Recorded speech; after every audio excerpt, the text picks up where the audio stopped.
Okay, I'm going to show you how to replace a mirror on a Mazda MX5.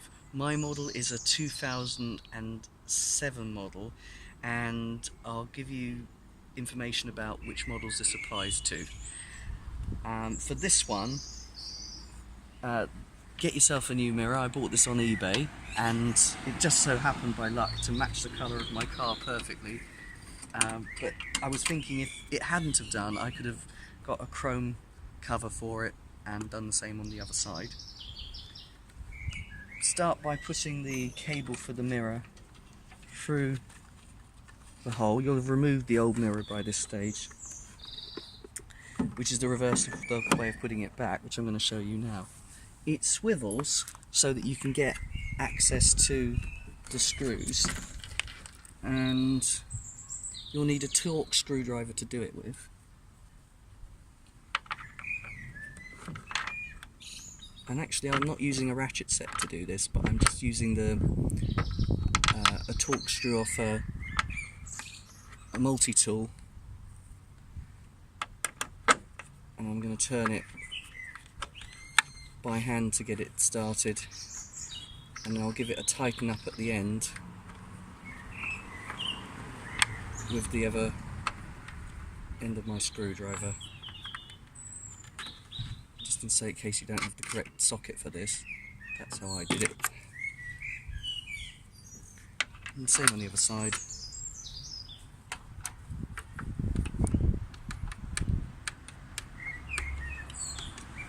You'll have to swivel the mirror around to get the access that you want to get the Torx screwdriver in, so that just tightens it up. So now it's nice and firm,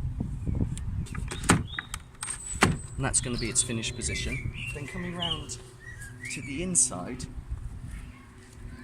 you've got to get the cable for the mirror through and behind this speaker. So what I've had to do is remove 4 bolts, which is enough for me to get my hand in, find the cable, then bring it up and round like that. It's as simple as that. The connector will be this way round, so the part you pull will be facing away from you. Push it in and push forwards, and that locks firmly into place to the rest of the wiring in the car. So everything's in place now, and I'm just going to finish by putting the speaker mounting securely to the door. This is a number 10mm socket.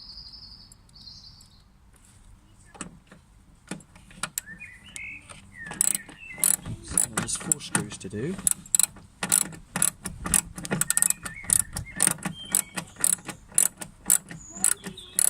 Because I'm shooting this video, I've done this twice now, so I'm shooting this video and this is going to be the permanent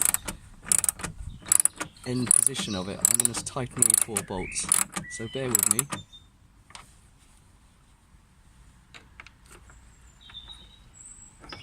Start them by hand, just to get them threaded on.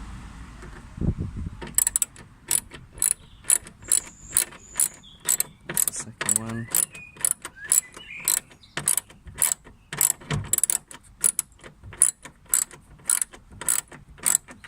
I'll just say while I'm doing this that when the wing mirror was broken off, it was quite heartbreaking actually, but at least it shows that this car is still very desirable and somebody's jealous enough to break your mirror off. Always leave your mirrors folded in. For some people, apparently, if you leave your wing mirror out, it's like bubble wrap for them, and they can't resist smashing it off.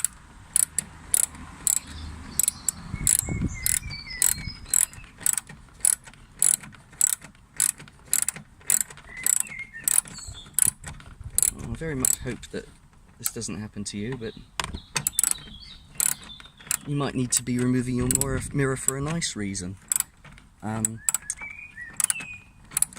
Like, for example, you want to wrap your car or customize it in some way. So we've got one more to go. Goes down here.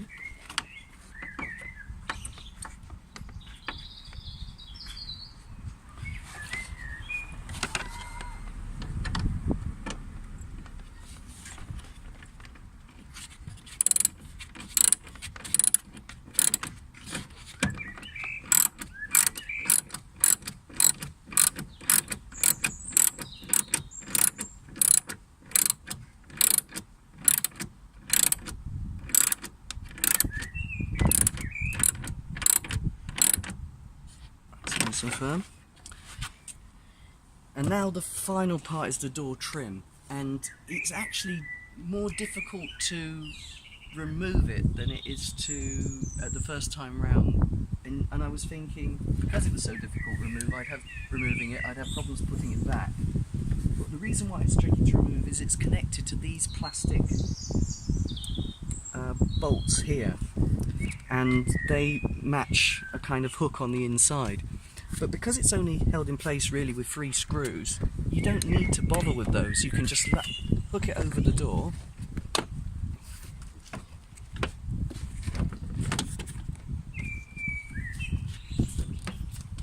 Just going to get it lined up so it's fitting flush like that. There we are. To get it off, I just basically push my fingers in and gently prised it off. Do it very gently, you shouldn't have any problems.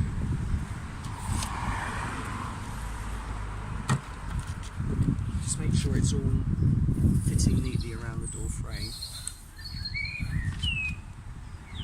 And then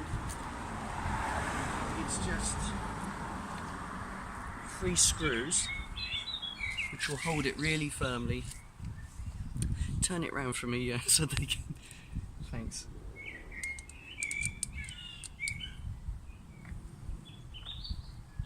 I've got Coral holding the camera there, thank you. Ah, okay. First point is these are different screws, so just make a note that this one, the smaller one, is going to be the one that's behind the door handle. I'll show you in a minute how to get to it. The other one goes behind this stem, the door stem, the door closer.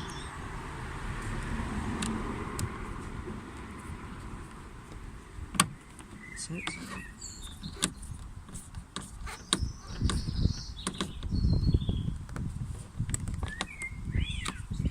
Firm.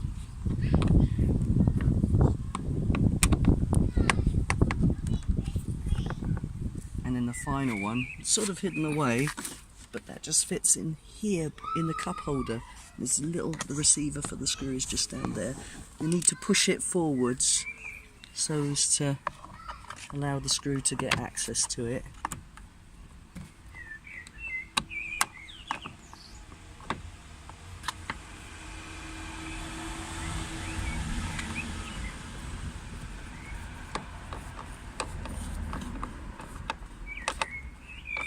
And that's the screw that matches the trim, so you know you've got the right one. That's the clue.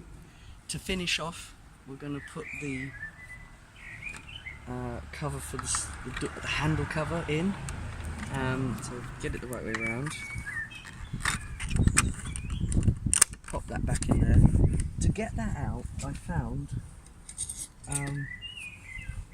just a blunt flat tool. This is a knife, and that just manages to get in, pulls it forward like that. It's easy with the right tool.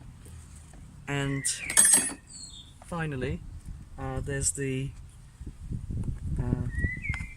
door closer handle, which just clips back on, and you can use a flat-headed screwdriver just to pop that off. No problem at all. And if everything's working properly, just put my key in to check.